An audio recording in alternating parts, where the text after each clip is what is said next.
एक बार एक हस्बैंड और वाइफ यानी पति और पत्नी दोनों आपस में बैठकर बातचीत कर रहे थे। बातचीत करते करते पत्नी रोने लगती है। रोते रोते कहती है कि देखो, ये जो आसपास के लोग हैं ना, मुझसे बिल्कुल भी बात नहीं करते हैं। ये आपके घर वाले भी मुझसे बात नहीं करते हैं और मेरे घर वाले भी बात नहीं करते हैं। तब उसका पति उसको समझाते हुए कहता है कि ये बात इसलिए नहीं करते हैं क्योंकि हम दोनों ने समाज से, परिवार से, रिश्तेदारों की बिना मर्जी के शादी जो की है, प्रेम विवाह जो किया है, इसी प्रेम विवाह को लेकर आसपास के लोग भी नाराज थे और यूं कहें कि उनके समाज ने एक तरह से एक फरमान जारी कर दिया था कि इन लोगों से ज्यादा वास्ता नहीं रखना है।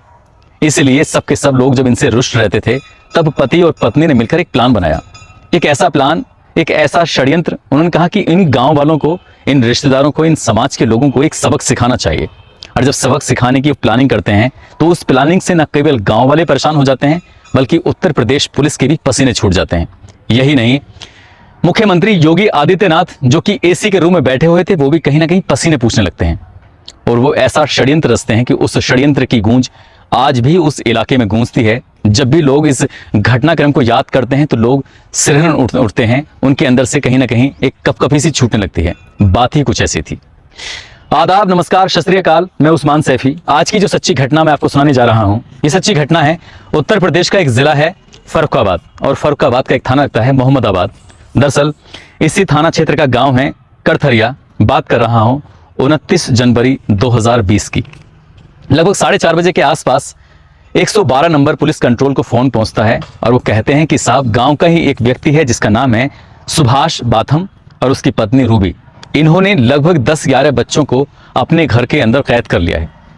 जैसे ही सूचना पुलिस कंट्रोल रूम को पहुंचती है, लखनऊ से सीधी पहुंचती है उस मोहम्मदाबाद थाने पर, और मोहम्मदाबाद थाने के जो इंस्पेक्टर राकेश कुमार अपनी टीम के साथ दौड़ते हुए इस गांव की तरफ दौड़ते हैं, पहुंच जाते हैं और वहां जाकर पता करने की कोशिश करते हैं कि आखिरकार माजरा क्या है। तभी गांव के लोग आपस में बातचीत करते हुए इंस्पेक्टर साहब से बताते हैं और कहते हैं कि इंस्पेक्टर साहब, लगभग 2:30 बजे से ये व्यक्ति जिसका नाम सुभाष है, उसकी पत्नी का नाम रूबी है, वो घर घर में जाकर बच्चों को इकट्ठा कर रहे थे। इकट्ठा कर कह रहे थे कि आज उनकी बिटिया का जन्मदिन है, शाम को घर पर जरूर आना। और धीरे धीरे करते ऐसे ही शाम की जब 4:30 बज जाते हैं, कई बच्चे ऐसे थे जो 2 बजे ही वहां जाकर बैठ जाते हैं।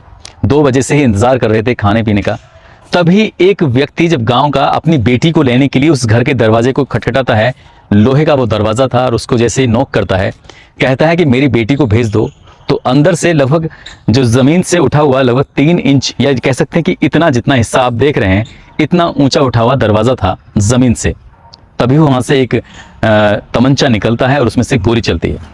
और जैसे ही गोली चलती है तो हड़कंप मच जाता है। वो व्यक्ति दौड़ता हुआ गांव की तरफ जाता है और चीखता है, चिल्लाता है, शोर मचाता है, कहता है कि मेरी बेटी को इसने बंधक बना लिया है। जब ये खबर फैलती है तो लगभग 10 लोग इकट्ठा हो जाते हैं और 10 लोग कहते हैं कि मेरा बेटा, मेरी बेटी, मेरी बहन, सबके सब ऐसे कहने लगते हैं। उसको भी तो बुलाने आया था। और जैसे इंस्पेक्टर साहब उसके पास पहुंचते हैं, उससे कहते हैं कि दरवाजा खोलो। तुरंत एक गोली और चलती है और एक गोली और चलने के बाद पुलिस वाले भी, उनमें हड़कंप मच जाता है, कहीं ना कहीं कपकपी छूट जाती है कि आखिरकार करें तो क्या करें। लगभग 4:30 बजे पुलिस को फोन किया गया था। आधा घंटा पुलिस को वहां पहुंचने में लग जाता है, 5 बज जाते हैं। और ये बात फिर अब न केवल उस थाने तक थी बल्कि उस जिले के एसएसपी और डीएम तक पहुंच जाती है। एक तरफ तो पुलिस वाले इकट्ठे हो रहे हैं ये देखने के लिए किस तरह से इन बच्चों को बचाया जाए, और दूसरी तरफ दिल्ली से लेकर लखनऊ तक हर जगह ये मैसेज आग की तरह फैल चुका था कि एक व्यक्ति ने 10-12 बच्चों को किडनैप कर लिया है, बंधक बना लिया है। इंस्पेक्टर साहब सबसे पहले पहुंचे थे अपनी टीम को लेकर। तो इंस्पेक्टर साहब एक बार फिर से कोशिश करते हैं और अपने एक सिपाही से कहते हैं कि तुम देखो जाके आगे बढ़कर, हो सकता है कि तुम्हारी बात मान ले। मगर जैसे ही वो सिपाही आगे बढ़ने की कोशिश करता है, फिर एक गोली चलती है और वो गोली अब की बार सिपाही को छूते हुए निकल जाती है, जिससे वो मामूली रूप से घायल हो जाता है।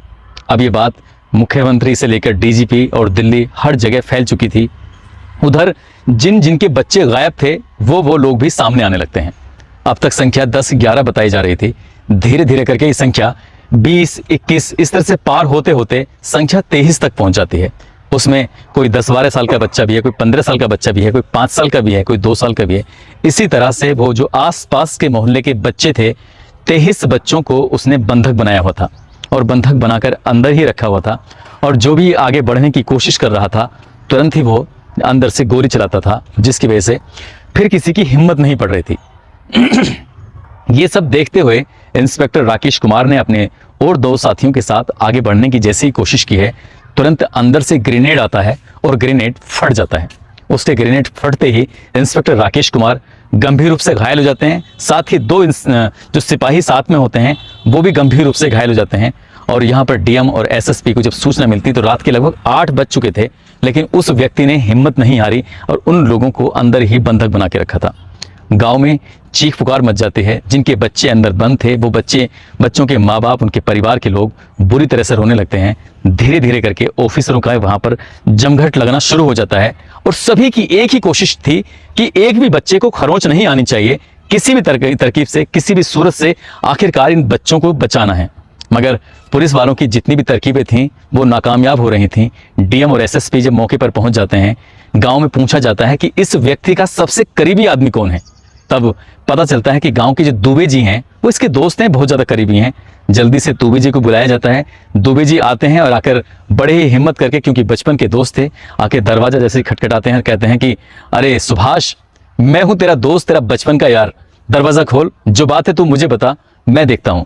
और जैसे वो ये आवाज लगाता है, अंदर से एक और गोली आती है और वो गोली उसकी दोनों टांगों को चीरते हुए पार निकल जाती है और वो टांगों से पूरी तरह से बेकार हो चुका था। कह सकते हैं कि शायद वो आज तक भी ठीक से चल नहीं पाता है। पुलिस की ये कोशिश भी नाकाम रहती है और धीरे धीरे करके वक्त आगे बढ़ने लगता है। 4:30 बजे से ये अभियान शुरू हो चुका था। रात के 8, 9 और 10 जब बज जाते हैं तो मुख्यमंत्री योगी आदित्यनाथ इस घटना की पल पल की जानकारी डीजीपी ओपी सिंह से ले रहे थे। कह रहे थे कि अब क्या हुआ है, एक भी बच्चे को खरोंच नहीं आनी चाहिए, पुलिस वाले करें तो क्या करें। उन्हें डर इस बात का भी था कि उसके पास हैंड ग्रेनेड भी हैं, उसके पास हथियार भी हैं, वो छूटते ही गोली चलाता है। कोई बात करने की कोशिश करता है तो बात नहीं करता। फिर एसएसपी साहब ने एक बड़े से माइक का इंतजाम किया ताकि उसके पास तक दूर से आवाज पहुंच सके और वो कहते हैं कि सुभाष बाथम, जो भी तुम्हारी मांगे हैं, जो भी तुम्हारी समस्याएं हैं, एक बार आप हमें बताइए, हम तुम्हारी हर एक समस्या का समाधान करेंगे। तब वो कहता है कि मेरे गांव वाले मुझसे बात नहीं करते, मेरे परिवार वाले मुझसे बात नहीं करते, आसपास के लोग मुझसे बात नहीं करते, सब लोग मुझे दुश्मन समझते हैं। तो क्या इन लोगों के दिलों में मेरे लिए प्यार जगा सकते हो तो इनसे बात कर लीजिए।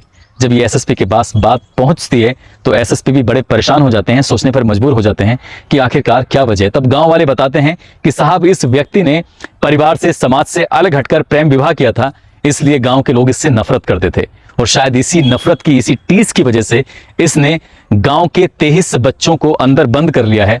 फिर एक बार डीएम साहब उसी माइक पर बोलते हैं, कहते हैं कि सुभाष, हम तुम्हारी हर एक मांग पूरी करेंगे, लेकिन आप इन बच्चों को छोड़ दो। एसडीएम साहब और डीएम साहब और एसएसपी साहब जब ये बात करते हैं तो वो कहता है कि साहब, अगर ऐसी ही बात है तो आप अपने मुख्यमंत्री योगी आदित्यनाथ को एक मैसेज भेज दीजिए, उनसे कहिएगा मैंने लगभग 23 बच्चों को बंधक बनाया हुआ है, ठीक है, एक बच्चे के हिसाब से मुझे 1 करोड़ रुपए दे दीजिए। यानी कि 23 बच्चे 23 करोड़ रुपए, और साथ ही उसके ऊपर जो कुछ मुकदमे लगे हुए थे पूर्व में, क्योंकि वो पहले जेल से छूट कर आया था, इसलिए वो मुकदमे भी खत्म कर दीजिए, वापस कर दीजिए। डीएम साहब यही कहते हैं कि तुम चिंता मत करो, हम तुम्हारे लिए 21 करोड़ रुपए का इंतजाम करते हैं, बस तुम कोई भी ऐसी हरकत मत करो जिससे कि किसी को नुकसान पहुंचे। करते करते 12 से 1 बज जाता है, लेकिन कोई समस्या का समाधान नहीं होता। मुख्यमंत्री योगी आदित्यनाथ डीजीपी ओपी सिंह के माध्यम से एक व्यक्ति जो कि बहुत ही तेज तर्रार, जिसका नाम आईपीएस मोहित अग्रवाल, जो कि उन दिनों कानपुर के आईजी हुआ करते थे, उनको मैसेज देते हैं। और ये मैसेज तो काफी देर पहले पहुंच चुका था, लेकिन 447 किलोमीटर की जो दूरी थी उसे तय करना कोई आसान काम नहीं था। लेकिन आईजी साहब को जैसे ही मैसेज मिलता है, आईजी साहब को वहां पहुंचते पहुंचते 1 बज जाता है, और 1 बजते ही जैसे वो घर पहुंचते हैं, वो कहते हैं कि आप एक काम करो, इस दरवाजे को ये खोल नहीं रहा है, तो ये लोहे का जो दरवाजा है, इस पर कुछ ईंट पत्थर मारने की कोशिश करो, और जैसे ही ये ईंट पत्थर जब मारेंगे तो फिर ये गोली चलाएगा, तो इसके पास जितनी भी गोलियां होंगी वो सब खत्म हो चुकी होंगी। ऐसा ही करते हैं, लेकिन वो बहुत चालाक, बहुत शातिर किस्म का इंसान, उसने कोई उस पत्थरों के मारने का उसने कोई रिवर्ट नहीं किया, उसने कोई गोली नहीं चलाई। वो शांत पड़ जाता है और वो बच्चों को परेशान करने लगता है। अंदर से बच्चों की चीख पुकार की आवाज़ सुनने के बाद सब रोने लगते हैं। अब यहाँ पर कोई पुलिस वाले या गांव के लोग नहीं थे, बल्कि ये मैसेज आसपास के बहुत दूर दूर तक इलाकों तक फैल जाता है। इस गांव को लगभग 10 से 20 हज़ार लोगों ने घेरा हुआ था। अब ये सब ठीक चल रहा है, तब आईजी मोहित अग्रवाल कहते हैं कि एक काम करिए, 2 टीम बनाइए, एक पीछे से जाएगी, एक सामने से जाएगी, अगर कोई मरे तो मरे, मुझे ये बच्चे ठीक ठाक चाहिए। ऐसे ही करते हैं। और जैसे ही दरवाज़ा खुलता है, दरवाज़ा खुलने के बाद अंदर से उसकी पत्नी रूबी कुछ संदेश देना चाहती थी, बाहर निकल कर ये कहना चाहती थी शायद कि जो भी हुआ है उसके लिए हम माफ़ी चाहते हैं, या कुछ भी एक संदेश देना चाहती थी। लेकिन गांव के ही 2-4 लोग जिनके बच्चे अंदर बंद थे, वो दौड़ते हुए जाते हैं और उस महिला यानी कि रूबी को खींचकर बाहर ले आते हैं। और जो बाहर 10,000 से ज़्यादा के लोगों की भीड़ जमा थी, वो लोग उस महिला को दबोच लेते हैं और तब तक उसको मारते हैं जब तक कि उस महिला की मौत नहीं हो जाती है। हालांकि पुलिस ने बचाकर उसको हॉस्पिटल पहुंचाया, लेकिन हॉस्पिटल में जैसे ही वो महिला पहुंचती है तो पता चलता है कि डॉक्टर उसे मृत घोषित कर देते हैं, वो मर जाती है। बचता है सुभाष। सुभाष पुलिस के निशाने पर था। वो 2 टीम तो अंदर जा ही रही थी, साथ ही चारों तरफ से पुलिस वाले अपना निशाना साध लेते हैं और दिल्ली मुख्यमंत्री योगी आदित्यनाथ बात करते हैं। वहां से एनएसजी कमांडो, साथ ही एटीएस को भी मौके पर बुलाया जाता है। वो टीम भी फरुखाबाद की तरफ वहां पहुंचने ही वाली थी। रात के जब 1 बज चुके थे, जैसे ही ये सुभाष दरवाजे पर सामने आता है तो पुलिस को देखते ही वो गोली चलाने लगता है। और जब पुलिस को देखते ही गोली चलाने लगता है तो पुलिस जवाबी कार्रवाई में भी अपनी तरफ से जब गोली चलाती है तो एक के बाद एक कई गोलियां लगने के बाद सुभाष हमेशा हमेशा के लिए मौत की नींद सो जाता है, यानी कि मर जाता है। उसे पुलिस मुठभेड़ में मार दिया जाता है। जैसे वो मरता है तो गांव के हजारों लोग बस जय जयकार के नारे लगाने लगते हैं, पुलिस वालों की जय जयकार करने लगते हैं। अंदर जाकर जब पुलिस वाले देखते हैं कि एक बच्चे को निकाला जाता है तो सारे के सारे बच्चे, एक बेसमेंट बनाया हुआ था उसके अंदर सुरक्षित बैठे हुए थे। बच्चे जब बाहर निकलते हैं तो बताते हैं कि आज जन्मदिन के नाम पर हम लोगों को यहाँ बुलाया गया था, बाकायदा केक भी काटा गया था, लेकिन ये क्या करने वाले थे हमारे समझ में नहीं आया। तभी से जब गोलियों की आवाज़ आती है, बाहर से शोर शराबा की आवाज़ आती है, तो कई बच्चे ऐसे थे जो दहशत की वजह से डर जाते हैं, बेहोश हो जाते हैं, उनको होश नहीं आता और उन बच्चों को तुरंत हॉस्पिटल लेके जाया जाता है, उनका प्राथमिक उपचार कराया जाता है। ज़्यादातर बच्चे ठीक होते हैं और ठीक होती है उसमें रूबी और सुभाष की बेटी, वो भी ठीक होती है। लेकिन छोटी बच्ची थी, उसे नहीं पता था कि उसकी माँ उसके बाप ने क्या काम किया है, उसे नहीं पता था कि वो इस दुनिया में अब नहीं है, उसे नहीं पता था कि उसकी परवरिश अब कौन करेगा। आईपीएस ऑफिसर यानी कि आईजी कानपुर ने जब देखा उस बच्ची को रोते हुए तो उस बच्ची को अपनी गोद में लेते हुए वो कहते हैं कि इस बच्ची की पालने, इसकी बच्ची की पोसने की जिम्मेदारी अब मेरे ऊपर है। ये जब तक बड़ी होगी तब तक मैं इसकी शादी भी कराऊंगा, इसकी पढ़ाई लिखाई से लेकर हर तरह का खर्चा दूंगा जो एक बाप अपनी बेटी के लिए कर सकता है। इन बच्चों को बचाने के लिए पुलिस का जो अभियान था ये जरूरी था, मजबूरी था। हम किसी को मारना नहीं चाहते थे, जो भी थी बातचीत कर सकता था। लेकिन जब उस बच्ची की परवरिश की जिम्मेदारी आती है तो उस लड़की की सगी बुआ सामने आती है और कहती है कि साहब मैं इस बच्ची की परवरिश करूंगी। तभी आईपीएस ऑफिसर मोहित अग्रवाल कहते हैं कि जितना भी खर्चा इस बच्ची का होगा ये खर्चा मैं आपको वक्त पर पहुंचाता रहूंगा। और इस बात को आज 2 साल से ज़्यादा का समय हो चुका है। आज भी उस बच्ची के लिए जो ज़रूरत की चीज़ होती हैं आईपीएस ऑफिसर मोहित अग्रवाल पहुंचाते हैं। और इसी बीच जब ये पूरा घटनाक्रम चल रहा था, मुख्यमंत्री योगी आदित्यनाथ पल पल की जानकारी ले रहे थे, तभी मुख्यमंत्री योगी आदित्यनाथ ने एक ऐलान किया था कि ये सभी बच्चों को सकुशल बचाया गया। तो मैं इस टीम को, इस जो आईजी कानपुर की जो उसमें बनाई गई थी सानिध्य में जो टीम बनाई गई थी, उसको 10 लाख रुपए का पुरस्कार दिया जाएगा। और ठीक वैसे ही होता है, मुख्यमंत्री ने अपने वादे को पूरा किया और निभाया और सब बच्चों को सकुशल वापस लाया और बाद में उस बच्ची की आज भी परवरिश हो रही है। दोस्तों, इस घटनाक्रम को, इस कहानी को सुनाने का उद्देश्य किसी को परेशान करना नहीं है, किसी का दिल दुखाना नहीं है, बल्कि आपको जागरूक करना है, आपको सचेत करना है। आप जहां भी रहें अपना ख्याल रखें, सुरक्षित रहें। जय हिंद, जय भारत।